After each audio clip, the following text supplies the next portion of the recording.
Oke, assalamualaikum warahmatullahi wabarakatuh. Kita masuk ke pokok bahasan 5 mengenai pengujian hipotesis.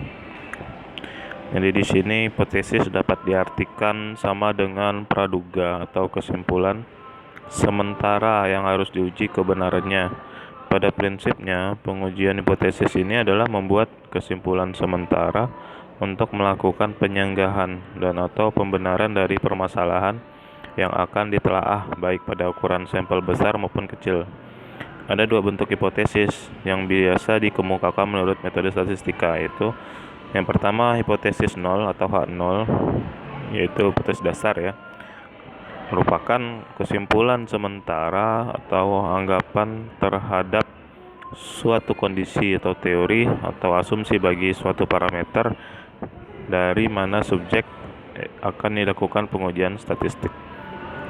H0. Yang kedua yaitu hipotesis alternatif atau HA atau hipotesis penelitian. Jadi yaitu hipotesis yang menyimpulkan apa yang dinyatakan pada H0 dalam HA akan ditolak, atau kebalikan hipotesisnya 0 terhadap satu kondisi atau teori yang ada.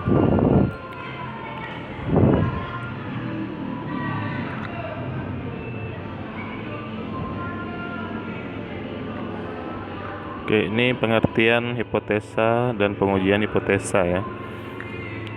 Hipotesa adalah suatu pernyataan mengenai nilai suatu parameter populasi yang dimaksudkan untuk pengujian atau kesimpulan sementara yang harus diuji kebenarannya yang berguna untuk pengambilan keputusan.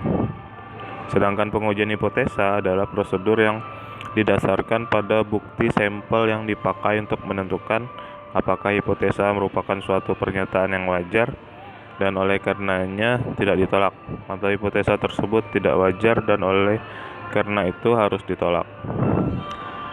Oke, ini hipotesa 0 atau hipotesis 0. Ini biasanya tandanya sama dengan ya. Jadi misalnya H0 sama dengan mu A sama dengan mu B, atau mu A dikurang mu B sama dengan 0. Jadi tandanya adalah 0. Sedangkan hipotesis alternatif atau HA biasa lambangnya H0 A sama dengan B. Jadi HA bisa jadi misalnya ada 3 variabel, ada 3 kemungkinan ya. Mu A lebih besar dari mu B, yang kedua mu A lebih kecil dari mu B, atau yang terakhir adalah mu A tidak sama dengan mu B. Jadi perbedaannya adalah seperti itu. Oke, kita masuk prosedur pengujian hipotesis. Yang pertama yaitu merumuskan hipotesa 0H0 dan hipotesa alternatif. Langkah kedua itu menentukan taraf nyata, probabilitas menolak hipotesa. Yang ketiga menentukan uji statistik. Alat ujinya bisa uji Z, uji T, uji F, uji X kuadrat, dan lain-lain. Yang keempat menentukan daerah keputusan, atau daerah di mana hipotesa 0 diterima atau ditolak. Yang kelima adalah mengambil keputusan antara menolak H0 atau menerima HA ya. Oke, uji signifikansi atau taraf nyata. Jadi pengujian hipotesis bagi setiap peneliti terlebih dahulu menentukan taraf nyata atau tingkat kepercayaan. Jadi taraf nyata ini adalah probabilitas menolak hipotesa 0 apabila hipotesa 0 tersebut adalah benar. Uji statistik adalah suatu nilai yang diperoleh dari sampel dan digunakan untuk memutuskan apakah akan menerima atau menolak hipotesa. Jadi di sini ada rumus untuk menentukan nilai Z ya. Jadi di Z sama dengan X bar dikurang mu dibagi S, di mana Z adalah nilai Z, X bar adalah rata-rata hitung sampel, mu adalah rata-rata hitung populasi, SX itu standar error sampel, di mana SX sama dengan sigma dibagi kar N apabila standar, dan standar deviasi apabila standar deviasi populasi diketahui dan Sx sama dengan S dibagi akar N apabila standar deviasi populasi tidak diketahui. Oke, di sini ada pengujian signifikansi dengan dua cara. Yang pertama, satu arah. Daerah penolakan H0 yaitu terletak di ekor sebelah kanan saja atau ekor sebelah kiri ya. Karena hanya satu daerah penolakan, berarti luas daerah penolakan tersebut sebesar taraf nyata yaitu A. Dan untuk kritisnya biasanya tulis dengan ZA. Untuk penentuan daerah keputusan, misalnya di sini sebuah interval ya, daerah tidak menolak H0 itu belum yang warna putih ya, sedangkan daerah penolakannya skala Z 1,65 sampai seterusnya, yaitu masuk ke daerah penolakan H0. Jadi probabilitasnya 0,95 dan 0,5.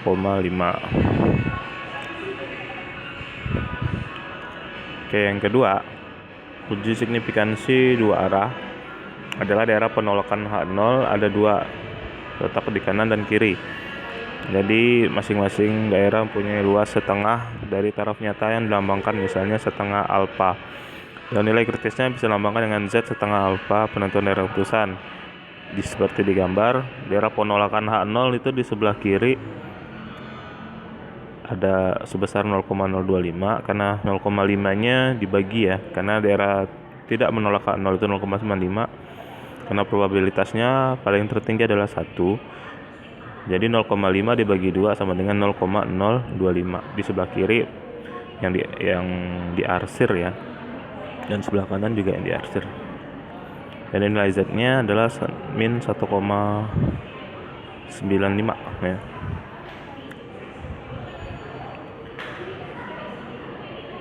Di antara itu merupakan daerah penolakan H0 dan di sebelah kanan juga merupakan di atas 1,95 merupakan daerah penolakan H0. Oke, ini ada contoh uji signifikansi menggunakan tanda lebih besar dan lebih kecil satu arah ya. Jadi yang pertama, ujilah beda rata-rata populasi. Misalkan hipotesanya adalah rata-rata hasil produksi lebih kecil dari 13,17%. Maka perumusan hipotesanya menjadi H0 mu kurang dari 13,17. Kurang sama ya. Sedangkan AA mu lebih dari 13,17.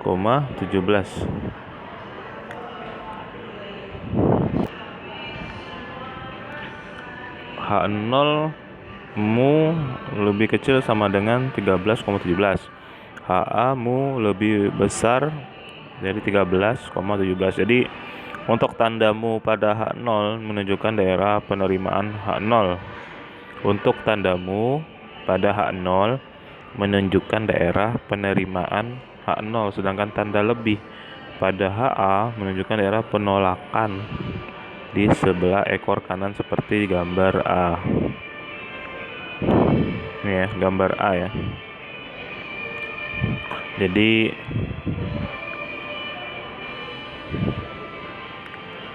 H0 penolakannya dikurang dari 13,17, sedangkan daerah yang menolak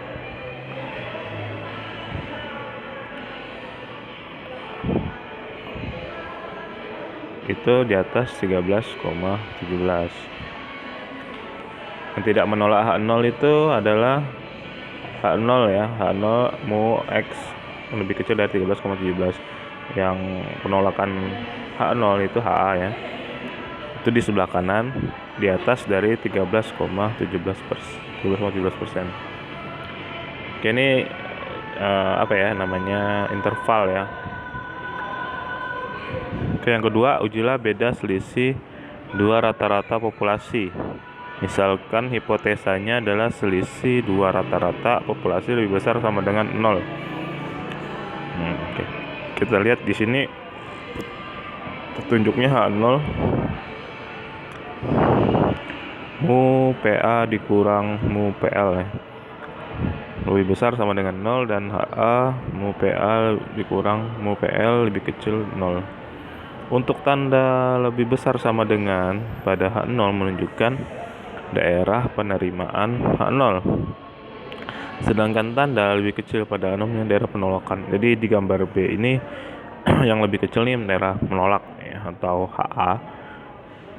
Dan gambar yang kosong itu interval kosong nggak ada di RC itu menerima ya.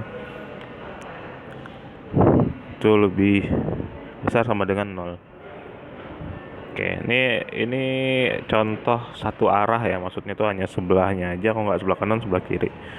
Oke, yang kedua, contoh uji signifikansi menggunakan dua arah. Yang pertama, coba ujilah rata-rata sama dengan 13,17%. Maka hipotesanya dirumuskan H0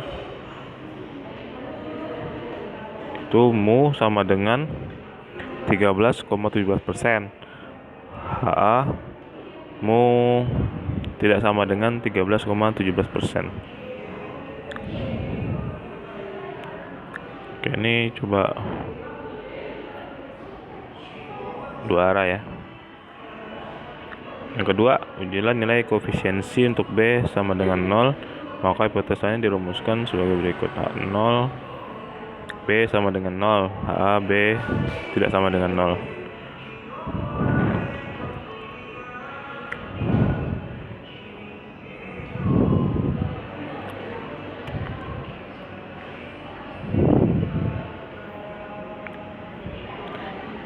Ini nyambung nggak ya gambarnya nih?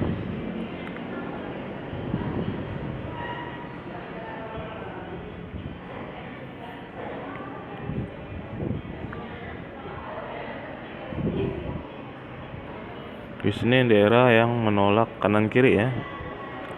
Contoh dari sebuah gambar daerah penolakan H0.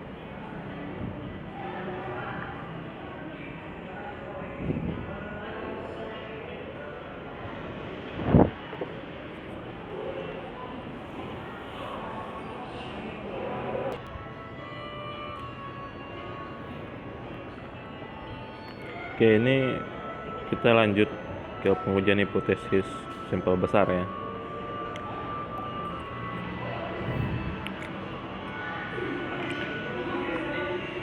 Oke, di sini ada contoh perusahaan daerah di Sultra menyatakan bahwa hasil investasinya rata-rata mencapai 13,17%. Untuk menguji apakah pernyataan tersebut benar, maka sebagai konsultan bisnis mengadakan penelitian pada 36 perusahaan daerah di Sultra.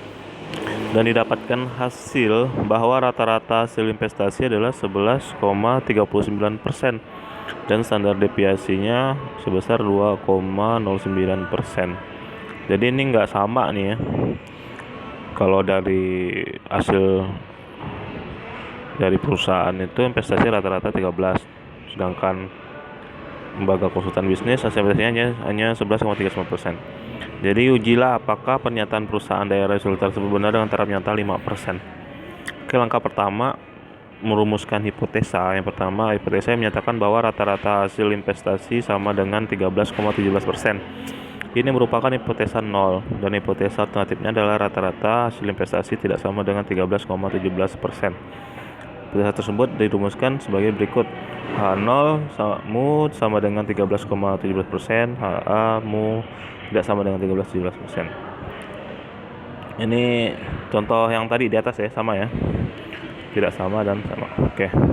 Angka 2, menentukan taraf nyata. Taraf nyata sudah ditentukan sebesar 5%. Jadi apabila tidak ada ketentuan dapat digunakan taraf nyata lain. Taraf nyata 5% menunjukkan probabilitas menolak hipotesa yang benar 5%, sedang probabilitas menerima hipotesa yang benar 50%. Nilai kritis Z dapat diperoleh dengan cara mengetahui probabilitas daerah keputusan H0, yaitu Z alpha dibagi 2. Jadi alfa dibagi 2, 0,5 bagi 2, 0,025 dengan nilai kritis Z dari tabel normal adalah 1,96. Oke, kita kemarin sudah cara mencarinya, udah tahu ya. Langkah ketiga, melakukan uji statistik dengan menggunakan rumus Z. Dari soal diketahui bahwa rata-rata populasi adalah 13,17%. Rata-rata sampel 11,39% dan standar deviasi sebesar 2,09%. Mengingat bahwa standar deviasi populasi tidak diketahui, maka diduga dengan standar deviasi sampel, standar error sampel adalah Sx sama dengan S dibagi akar N, sehingga nilai Z adalah Z sama dengan X bar dikurang mu dibagi sigma X ya. Sigma X ini adalah S dibagi akar N. Oke, kita masukin nilainya. 11 X bar adalah 11,39 dikurang 13,17, yaitu adalah mu, dibagi S nya adalah 2,09 standar deviasi dibagi akar 36.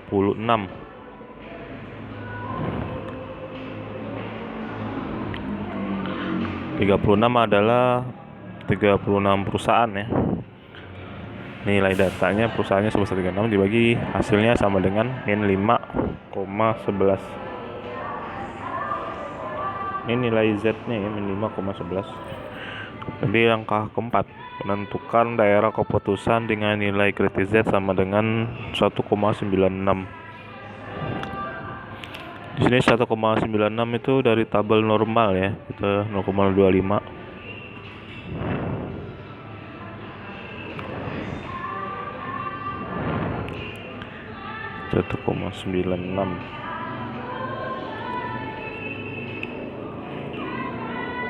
Jadi intervalnya seperti ini.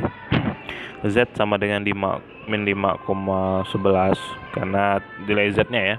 Jadi dia berada di sebelah kiri, arah yang sebelah kiri.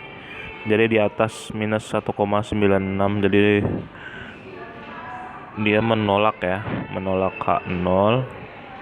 Jadi keputusannya adalah nilai uji Z ternyata terletak pada daerah menolak H0. Nilai uji Z min 5,11 letak sebelah kiri ya, sebelah kiri dari min 1,96. Oleh karena sebab itu dapat disimpulkan bahwa menolak H0 dan menerima HA, sehingga pernyataan bahwa hasil rata-rata investasi sama dengan 13,17 tidak memiliki bukti yang cukup kuat. Jadi pernyataan dari perusahaan daerah di Sultra itu bilang investasinya sebesar 13,17 itu adalah salah ya, dari hasil pengujian hipotesis dan tidak memiliki bukti yang cukup kuat. Oke.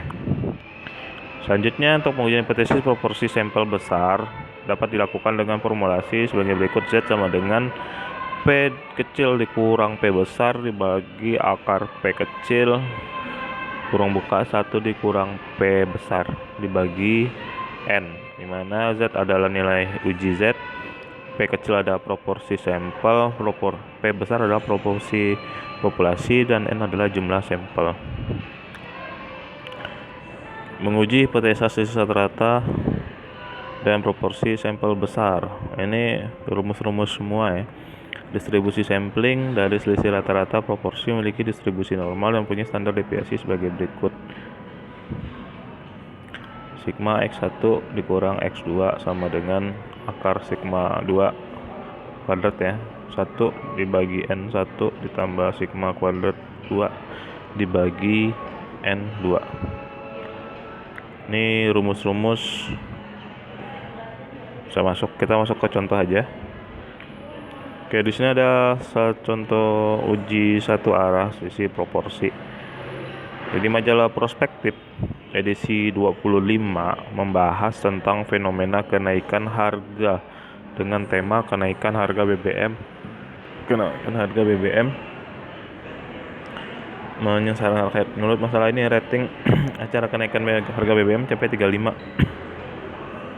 Artinya pada waktu yang sama ditonton 35 juta orang. Sebuah perusahaan Pertamina ingin masang iklan pada acara tersebut dan ingin mengetahui apakah proporsi menolak dan menerima kenaikan harga BBM sama Untuk mengetahui hasil tersebut, dicari responden per telepon sebanyak 300 menolak dan sebanyak 150 orang menerima. Sedang responden menolak sebanyak 400 orang dan 350 orang menerima. Dengan taraf nyata 5%, ujilah apakah proporsi menolak dan menerima kenaikan harga BBM sama. Jadi yang pertama itu merumuskan hipotesa dulu. Kita akan menguji pernyataan bahwa proporsi menolak atau P besar 1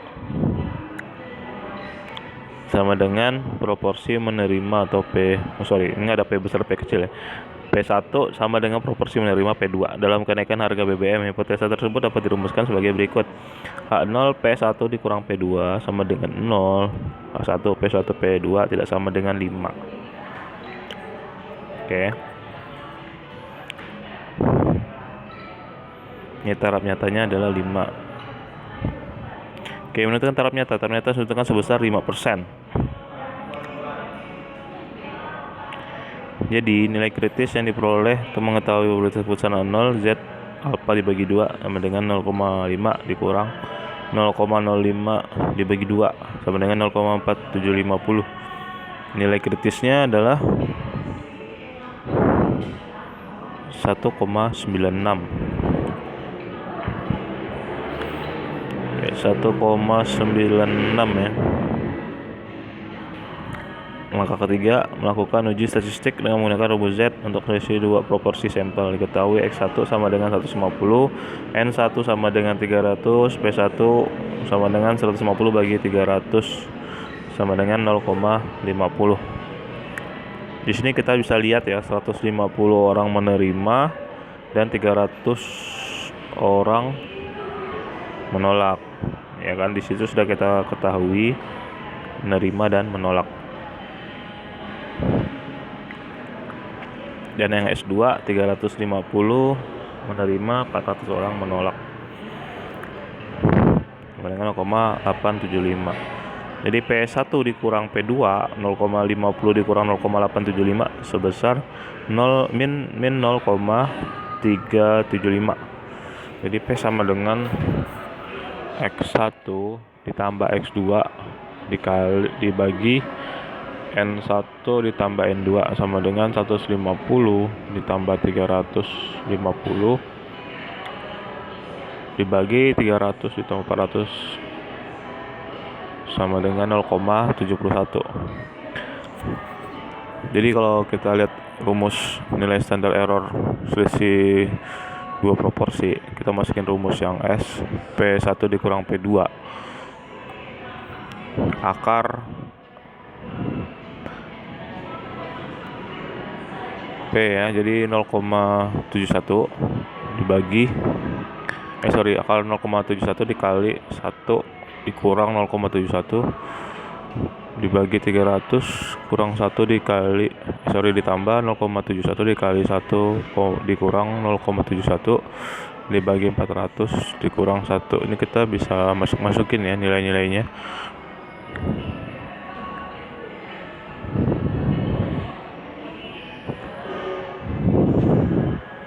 N2 itu adalah 400, N1 300 ya kan.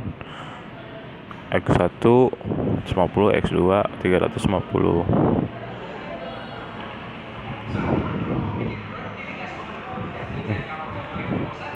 Jadi setelah dijumlah dan dibagi itu di akar mendapatkan hasil 0,035. Jadi nilai uji statistik Z sama dengan P1 P kecil ya, P kecil 1 dikurang P2 dikali P besar 1 dikurang P besar 2 dibagi S P1 dikurang P2 sama dengan min 0,375 dikurang 0 P1 besar P2 itu 0 karena di sini H0-nya adalah 0 ya, bagi 0,035 sehingga didapatlah hasil min 10,71. Jadi sini kita dapat daerah kritis menekan daerah kritis, nilai Z sama dengan 1,96. Oke, kita dapat minus 10,71.